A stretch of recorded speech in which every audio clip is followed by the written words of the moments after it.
visi dari HMI ada 6 poin tuntutan. Yang pertama berkaitan dengan kinerja dari DPRD Kabupaten Subang. Karena apa? Karena selama kurun waktu kerja 8 bulan ini, DPRD Kabupaten Subang sebagai fungsi legislasi belum mampu melahirkan produk hukum tentunya untuk kepentingan Kabupaten Subang dan juga masyarakat Kabupaten Subang. Dan juga persoalan yang terjadi pada Kabupaten Subang adalah selama katakanlah setiap bulan itu ada kunjungan kerja, bahkan itu hampir 3 kali, dan ini bertolak belakang dengan keputusan dari pemerintahan pusat berkaitan dengan efisiensi anggaran.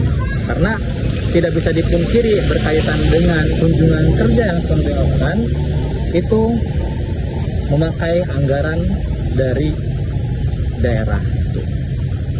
Yang kedua berkaitan dengan bagaimana informasi transparansi anggaran, pelayanan publik, transparansi hukum, dan juga reformasi birokrasi harus dilakukan di Kabupaten Subang sebagai salah satu landasan untuk bagaimana membenahi Kabupaten Subang ke depannya.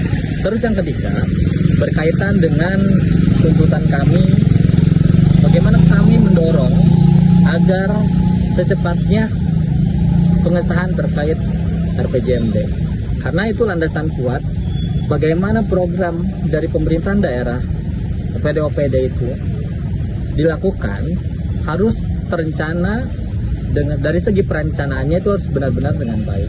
Jangan sampai ada program-program kerja yang dilakukan oleh pemerintah daerah di luar dari perencanaan yang sudah disahkan, karena itu sudah melanggar dari payung hukum itu sendiri.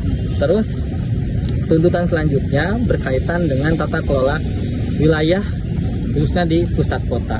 Tentunya pusat kota Kabupaten Subang harus segera dibenahi, ditata dengan baik, karena bagaimanapun ini cerminan Kabupaten Subang dilihat dari pusat kotanya terlebih dahulu. Bagaimana pusat kotanya terkelola dengan baik, tertata dengan baik, sehingga ini menjadi acuan dasar untuk kecamatan maupun daerah-daerah di desa lainnya agar ditata dan dikelola dengan baik.